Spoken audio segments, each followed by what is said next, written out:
Assalamu alaikum everyone, welcome back to the channel Unani Medicos. Today we are going to start our chapter number 4, that is ASA, that is based upon the syllabus of NCSM. So ASA means organs. तो जब भी हम organs के बारे में पढ़ते हैं then we started from the cell. तो cell को तो हम सब जानते हैं that it is the basic structural and functional unit of life. हमारी पूरी बॉडी cells से बनी है. उसी तरह से हमारे तिब्बे यूनानी में भी बताया गया है कि जिंदा अजसाम की साख्ती व फेली इकाई को खलिया कहते हैं. ठीक है, खलिया मीन्स सेल, साख्ती व फेली इकाई यानी structural and functional unit of the human body.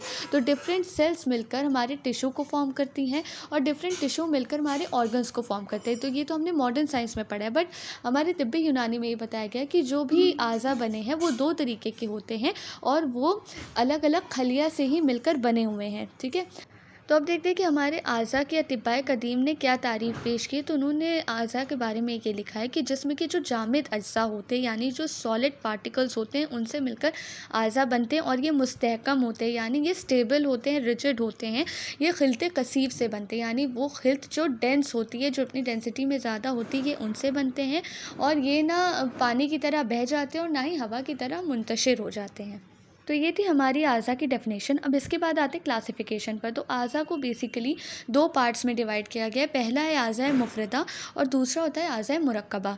तो आज़ा मुफ़रदा तो ये वो आज़ा होते हैं जिनके अज्जा मुफ़रद बसीत या मुतशाबे हुआ करते हैं यानी वो जो ऐसे सेल्स से बने होते हैं जो एक तरीके के होते हैं और ये सिंपल होते हैं. ठीक है, और इनकी वजह से इनके जुज़ व कुल पर एक ही नाम सादिक आता है. यानी अगर आप कोई भी आज़ा मुफ़रदा लेते हैं, उसका एक पार्ट तोड़ते हैं या उसे एज अ होल देखते हैं तो उस पर उनके जुज़ और कुल पर एक ही नाम सादिक आता है यानी उनके पार्ट भी उसी नाम से जाना जाता है और उनका टोटल होल बॉडी भी उसी नाम से जानी जाती है. फॉर एग्जांपल बोन्स, अगर आप बोन्स का कोई टुकड़ा भी लेते हैं तो उसको भी आप बोन्स कहते हैं और अगर आप कोई एक बोन देखते हैं जैसे ह्यूमरस, रेडियस, अल्ना, तो उसको भी आप बोन्स के ही नाम से जानते हैं. ठीक है, इनके अज्जा जो होते हैं वो मुतशाबा होते हैं यानी एक ही तरीके के सेल्स से बने होते हैं तो इनको आज़ा मुतशाबिहतुल अज्जा भी कहा जाता है. ठीक है, जब एक ही किस्म के खलियात मिलकर एक मखसूस फ़ेल अंजाम देते हैं तो उन खलियात के मजमूए को तिब्बे जदीद में नसीज या टिश्यूज़ कहा जाता है. तो हमने पहले भी पढ़ा है कि जब बहुत सारी सेल्स कंबाइन होती हैं एक स्पेसिफिक फंक्शन के लिए तो उसे हम टिश्यूज़ कहते हैं. लेकिन यहाँ पर टिश्यूज़ को भी एक ऑर्गन, एक आज़ा मुफ़रदा माना गया, एक सिंपल ऑर्गन माना गया है और यहाँ पर टिश्यूज़ को एक अलग तरीके से स्पेसिफाई नहीं किया गया. तो अगर आपसे कोई पूछता है कि टिश्यूज़ आज़ा मुफ़रदा है मुरक्कबा, then you will say that tissue is a part of आज़ा मुफ़रदा.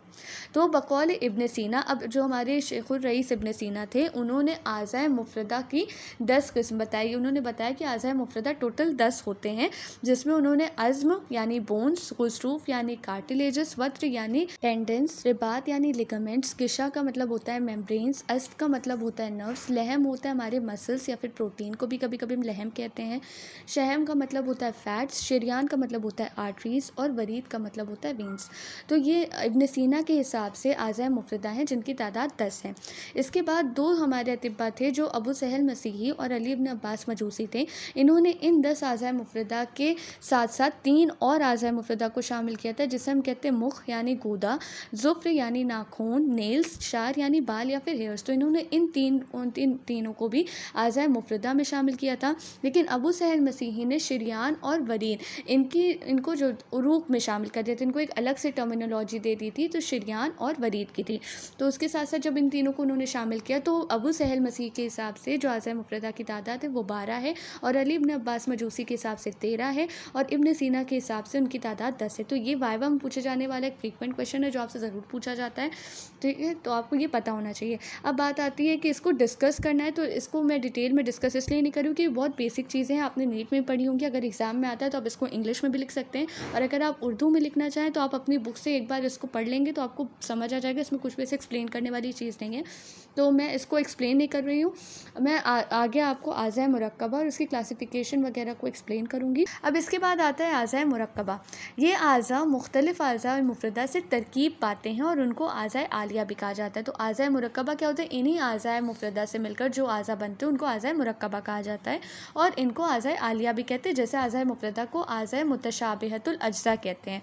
ठीक है, और इनके जुज़ व कुल पर एक ही नाम ज़्यादा खाता है। ये इन दोनों के बीच का एक बेसिक डिफरेंस है कि इनके जो सर्कुल पर, जैसे फॉर एग्जांपल आप हार्ट की बात करते हैं तो आप हार्ट में लेफ्ट एट्रियम, राइट एट्रियम, इन सब के बीच के में डिफ्रेंशिएट कर सकते हैं। लेकिन अगर आप आज़ाए मुफ्रदा की बात करेंगे तो उसके आप किसी भी पार्ट को ले लेंगे उसका नाम सेम होगा।